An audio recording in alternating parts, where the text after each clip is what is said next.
So hello everyone, आज हम पहली वीडियो स्टार्ट करने वाले हैं अपने डीएसए के प्रोजेक्ट की, जो हमने डिस्कस किया था लास्ट वीडियो में टेक्स्ट एडिटर के बारे में। सबसे पहले हम इसके लिए एक फोल्डर बनाएंगे। इसका नाम कुछ भी रख लेते हैं, डीएसए लाइव प्रोजेक्ट। इसको ओपन करेंगे हम वीएस कोड में। आपके पास कोई भी एडिटर हो लाइक वीएस कोड के अलावा आप कहीं पर भी कर सकते हैं। मैं वीएस कोड प्रेफर करती हूँ। अगर आप मेरे संग ही करना चाहते हैं बिल्कुल सेम टू सेम, तो आप भी वीएस कोड ही करें। इसकी इंस्टॉलेशन आराम से आपको यूट्यूब पे मिल जाएगी। तो सबसे पहले हम बनाएंगे, हमें इसमें 3 फाइल की ज़रूरत होगी। जैसे मैंने आपको लास्ट वीडियो में डिस्कस किया था, अगर मैं आपको फाइल्स दिखाऊँ तो हमें 3 फाइल की ज़रूरत पड़ेगी इस प्रोजेक्ट में। एक होगी script.js, stack.js और index.html और style.css, जो स्टाइलिंग ऐड करने के लिए है।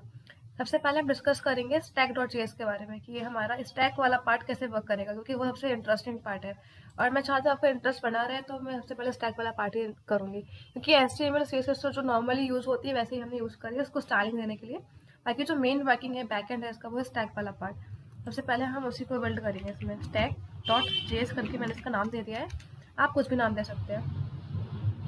ओके, तो अब हम देखते हैं कि मतलब इसका पीछे का बैकएंड कैसे काम करेगा। अगर मैं आपको अपना प्रोजेक्ट दिखाऊं तो ये हमारा प्रोजेक्ट था, जिसमें अगर हम इसमें हाई डालते हैं तो इस हिसाब से ये वर्किंग हो रही है। स्टैक में सबसे पहले एच गया, फिर स्टैक में उसके बाद में आई गया। तो ये सब कैसे हो रहा है, अगर सारी वर्किंग, और अगर हम पुश पॉप करेंगे तो कैसे हो रहा है, सारी चीज़ें हम देखते हैं इस प्रोजेक्ट के अंदर। तो सबसे पहले तो मैं ऊप्स का यूज़ करके बनाने वाली प्रोजेक्ट, जिससे कि आपके ऊप्स के कॉन्सेप्ट भी अच्छे हो। जैसे कि सबसे पहले मैंने क्लास बना ली, क्लास टैग, इसका नाम रख लिया मैंने क्लास टैग। ठीक है, तो सबसे पहले हम बनाएंगे कंस्ट्रक्टर। क्लास के अंदर कंस्ट्रक्टर होता है, ठीक है, तो ये तो होता ही मिलिट्री है। तो अब हम क्या करेंगे, जो मेन थिंग है इसमें, जो साइज होगा स्टार्टिंग में 0 होगा हमारे स्टैक का। ऑब्वियस सी बात है ना। जैसे कि अगर आपको अपना प्रोजेक्ट दिखाऊं और सेट करूं, इसका साइज स्टार्टिंग में 0 है। ये तो इसमें अंदर लिखा हुआ है कि कैसे यूज़ करें, ये तो अलग चीज़ है, बट इसके अंदर कुछ प्रेजेंट नहीं है, कोई वैल्यू तो इसके अंदर तभी आ रही है जब मैं कुछ इसके अंदर इनपुट कर रही हूँ। तो ये तो आप देख सकते हो, आपको समझ में आ रहा होगा। तो स्टार्टिंग में जो इसका साइज होगा हमारे इसका स्टैक का, वो होगा 0। तो हम सबसे पहले इसमें वही लिखेंगे। समझ में आया होगा आपको, जूम करती हूँ मैं। तो हम क्या करेंगे, इसके साइज को स्टार्टिंग में कर देंगे 0।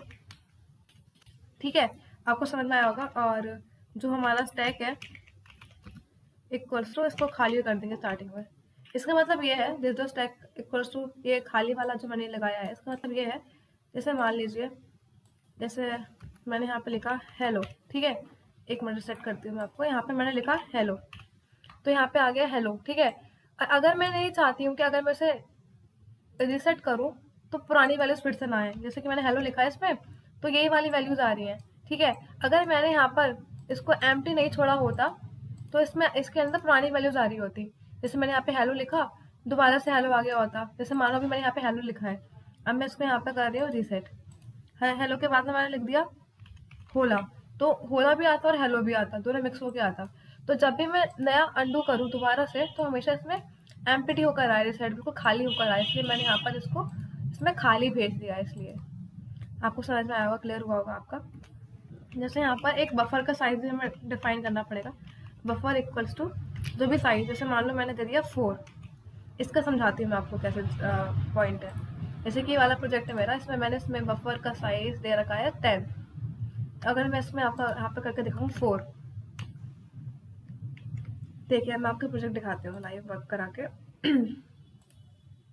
अब 4 कर दिया है मैंने इसका साइज, और मैं इसमें इंसर्ट करती हूँ हेलो। तो अब आप देखिए क्या हो रहा है। ये इसमें क्या हुआ, जो हमारी लेंथ है ना 4 तक, HELL, तो यहाँ तक तो सारे एलिमेंट्स मेरे एक बार में आ गए, क्योंकि बफर का साइज मैंने 4 कर रखा है इसमें, इसलिए 4 तक सारे एलिमेंट्स आ गए। और जो पास में एलिमेंट है वो अलग से आ रहा है, इसलिए मैंने यहाँ बफर का साइज कर रखा है। इसलिए अब बफर का साइज क्यों हम सेट कर रहे हैं, क्योंकि कुछ ओवरफ्लो की कंडीशन ना आ जाए, लाइक बहुत सारा डेटा कोई डाल दे तो ओवरफ्लो हो सकता है ना, मेमोरी लीकेज हो सकती है। इसलिए मुझे यहाँ पे साइज डिफाइन करना ही पड़ेगा, तो इसलिए यहाँ पे मैंने साइज डिफाइन करा है। तो आई होप आपको समझ में आया होगा मेरे बफर का यूज़ करना इस प्रोजेक्ट में। तो यहाँ पे मैंने 4 दिया है, आप कुछ भी दे सकते हो। ठीक है, तो आपको क्लियर हुआ होगा। और ये तो हो गया मेरा कंस्ट्रक्टर का वर्क, मतलब कंस्ट्रक्टर के अंदर जितने भी मैंने डिफाइन कर दिया अंदर वैल्यूज़ वगैरह। और जैसे कि अगर मुझे क्लियर करना है तो उसके लिए कैसे वर्क होगा देखते हो। बताती हूँ मैं आपको। जैसे कि क्लियर का क्या मतलब है, सेंस देखिए, जैसे कि ये मेरा ये है, ये जो क्लियर हो रहा है सब कुछ जो सेट करा मैंने, जब जब भी ये क्लियर फंक्शन कॉल होगा तो इसका साइज क्या हो जाएगा, 0। जैसे कि क्लियर फंक्शन कॉल हुआ तो इसका साइज हो गया 0, और स्टैक में क्या होगा, कुछ भी प्रेजेंट नहीं होगा फिर। ठीक है, तो ये तो सिंपल सी चीज़ थी। जब भी कोई क्लियर फंक्शन कॉल करेगा मेरा तो इसका साइज हो जाएगा 0। ठीक है, और जो भी मैंने डिस्कस किया था दिस डॉट स्टैक, ये भी हो जाएगा मेरा खाली। ये तो अभी मैंने अभी आपको बताया था, ये दोनों पॉइंट आपको समझ में आ गए होंगे। यही तो सेम मैंने चीज़ यहाँ पे लिखी है। जब भी कोई क्लियर मेथड को कॉल करेगा तो इसका साइज भी 0 हो जाएगा और इसका स्टैक में भी कुछ भी वैल्यू प्रेजेंट नहीं होगी फिर। ठीक है, और अब मैं आपको एक और मेथड बताती हूँ जो कि बहुत इंपॉर्टेंट है, इज एम्प्टी मेथड। ठीक है, अब इसकी क्या वर्किंग होगी, जब भी ये वाला कॉल होगा तो हम इसमें रिटर्न कर देंगे।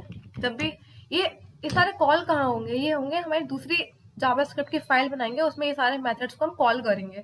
ठीक है, यहाँ पे सारी वर्किंग लिख रहे हैं हम कि मतलब ये सारे मेथड्स काम कैसे करेंगे, और वहाँ पे हम इन फंक्शंस को कॉल करेंगे।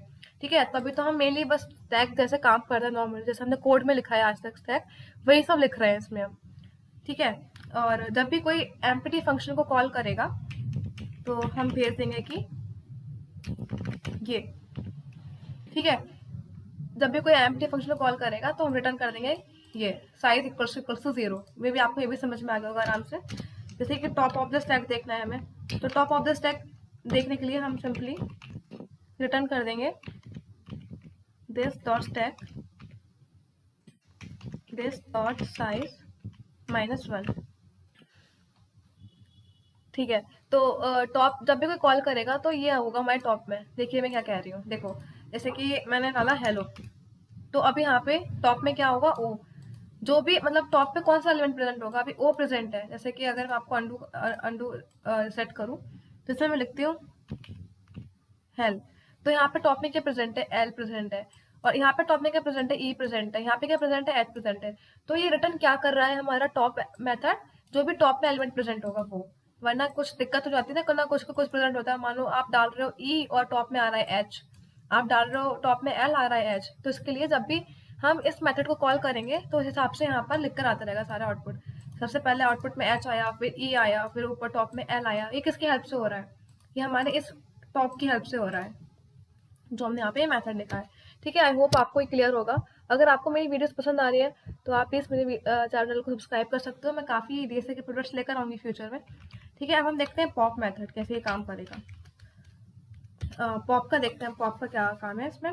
देखते हैं, मैं पहले कोड लिखती हूँ फिर आपको समझाती हूँ इसके बारे में, इसकी वर्किंग क्या है। देखिए, सबसे पहले तो मैं चेक करूँगी कि अगर ये एम्प्टी नहीं है तो मैं क्या करूँगी, इसके साइज को मैं 1 माइनस कर दूँगी। ठीक है, और रिटर्न कर दूँगी, जूम कर देती हूँ थोड़ा सा, और रिटर्न कर दूँगी मैं this dot stack dot pop. ठीक है, वरना एल्स कंडीशन लिखूँगी जिसमें रिटर्न कर दूँगी -1 कॉमा 3। ठीक है, तो मैं आपको ये समझाती हूँ मैंने ये क्या करा। ये पॉप फंक्शन मैंने लिखा है जिसके अंदर अगर मेरा एम्प्टी नहीं है, मतलब इसके अंदर कोई वैल्यू प्रेजेंट है, जैसे मान लो मैंने ये बैकस्पेस करा, अभी कोई वैल्यू इसके अंदर प्रेजेंट है, तो मैंने क्या करा, एक इसके साइज को कम कर दिया। ठीक है, जैसे कि एक साइज कमी तो हो गया ना, एक वैल्यू चली गई तो एक साइज का कम हो गया, और रिटर्न मैंने कर दी इसकी ये वैल्यू स्टैक डॉट पॉप।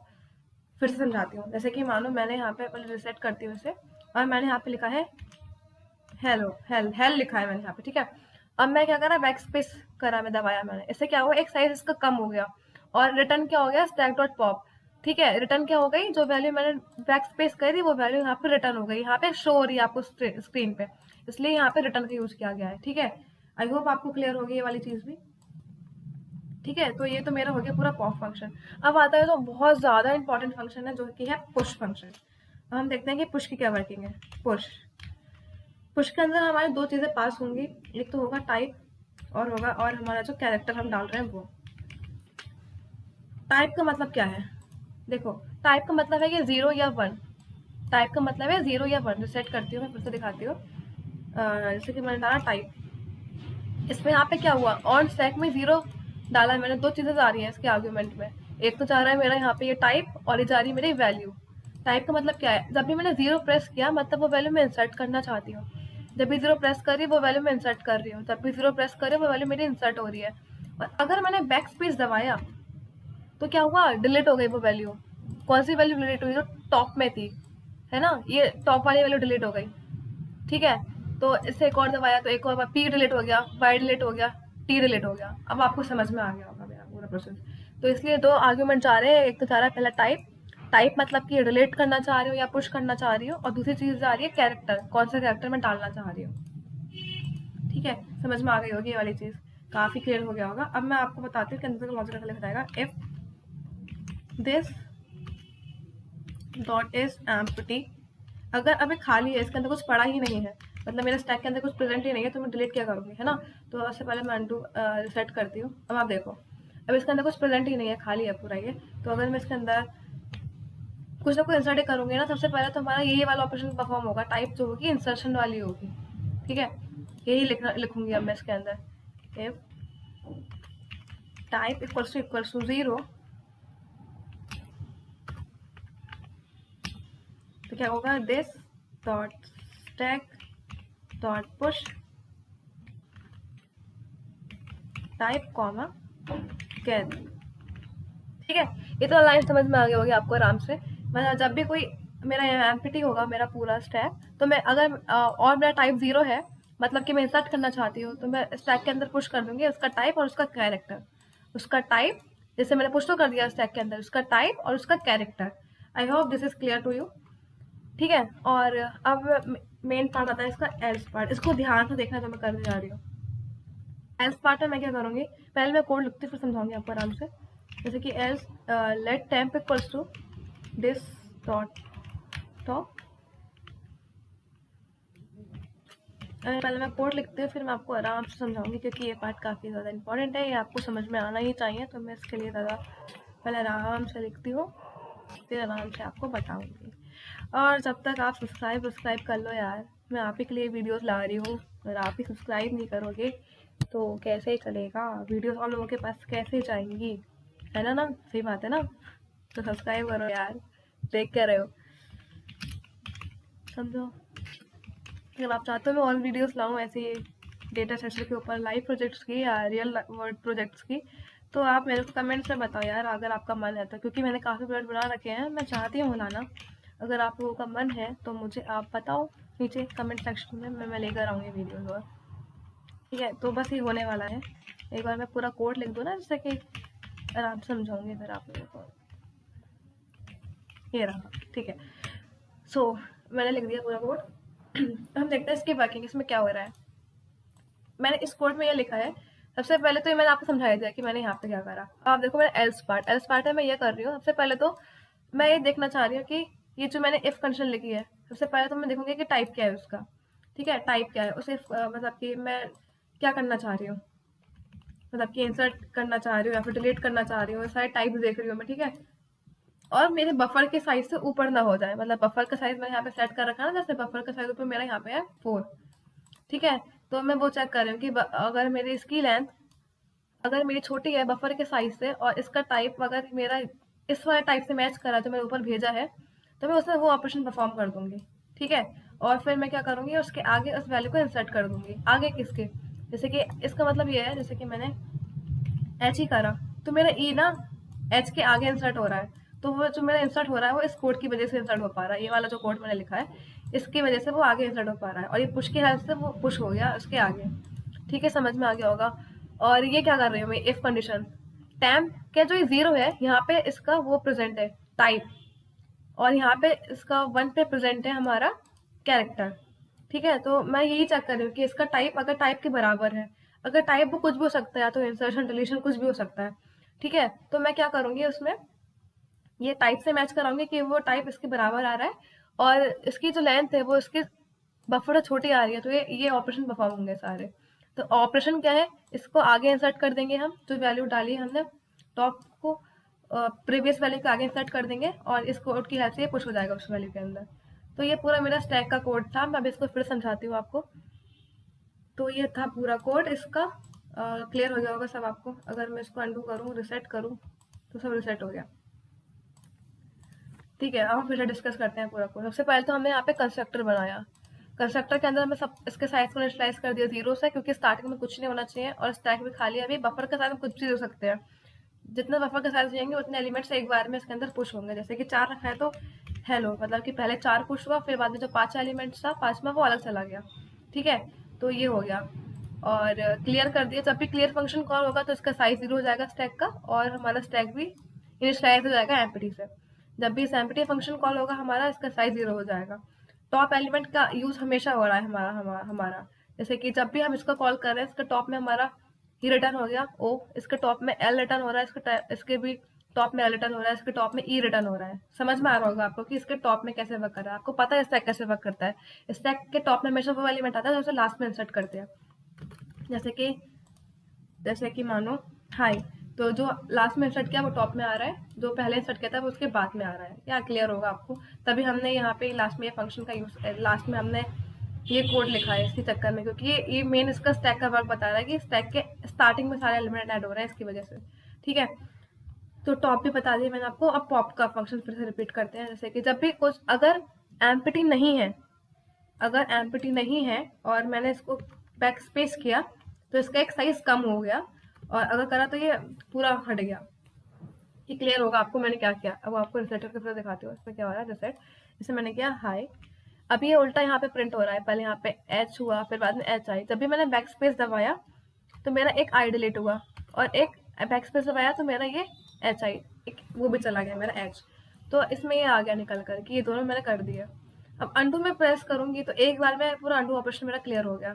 ठीक है, मैं आपको एक और इंटरेस्टिंग चीज दिखाती हूँ। रिसेट, जैसे कि मैंने लिखा हेलो, ठीक है, हेलो लिखा मैंने, और उसके बाद में मैंने लिखा हेलो लिखा और हेलो लिख दिया। और अगर मैं इसको अंडू करूंगी, आप देख सकते हो लाइन में लाइन हो रहा है, मतलब अंडू 2 बार अंडू होगा। एक मिनट दिखाते हैं फिर से। जैसे कि मैंने लिखा हेलो, तो यहाँ पे 2 बार अंडू होगा। अंडू अंडू 2 बार क्यों हुआ अंडू, मैं आपको ये दिखाना चाह रही थी। क्योंकि एक बार बफर का साइज पूरा फुल हो गया तो उसके लिए एक बार अंडू हुआ, एक बार बफर का साइज फुल हो गया तो उसके लिए दूसरी बार अंडू हुआ। तो यही इसका मेन वर्क था। तो ये हो रहा है अंडू इन प्रोग्रेस वाला जो पार्ट है ना हमारा, ये हम देखेंगे जावास्क्रिप्ट की दूसरी फाइल में कैसे वर्क कर रहा है। फिलहाल आपने ये समझ लिया होगा कि स्टैक के सारे ऑप्शन कैसे हो रहे हैं, मतलब स्टैक में पुश कैसे हो रहा है, पॉप कैसे हो रहा है। मैंने आपको बता दिया कि कंस्ट्रक्टर कैसे हमने इनिशियलाइज किया, क्लियर फंक्शन का क्या काम है, एम्प्टी का क्या काम है, टॉप का क्या काम है, और पॉप का मैंने आपको बता दिया।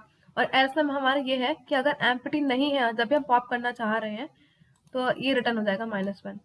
मतलब कि क्या मतलब है, अगर ऑलरेडी एम्प्टी है हमारा तो उसमें सब क्या डिलीट करेंगे, कुछ भी नहीं कर सकते ना, तो उसके उसमें नल चीज रिटर्न कर देगा ये। और पुश का सारा हक बता ही दिया मैंने आपको। अगर इसका टाइप 0 है तो उसमें हम सिंपली हम इसमें पुश कर देंगे वैल्यूज को। एल्स क्या करेंगे, उसके आगे इंसर्ट कर देंगे वैल्यूज को, जैसे हम कर रहे हैं ऐसे ऐसे ऐसे जो आगे इंसर्ट करते जा रहे हैं वैल्यूज को। तो इस वीडियो में इतना ही। स्टैक का पूरा पार्ट हमने देख लिया कि कैसे वर्किंग होती है, यही मेन पार्ट था। बाकी अगली वीडियो में देखेंगे हम इसका बैकएंड वाला पार्ट। ठीक है, जैसे हम कनेक्ट कैसे करेंगे जावास्क्रिप्ट से वाले मेथड्स को कॉल कैसे करेंगे, वो सब उस वीडियो में देखेंगे। बाकी कमेंट्स में बताओ यार कैसे लगी वीडियो, और वीडियो चाहिए तो मुझे बताओ और लेके आऊंगी वीडियोस। चलो बाय बाय।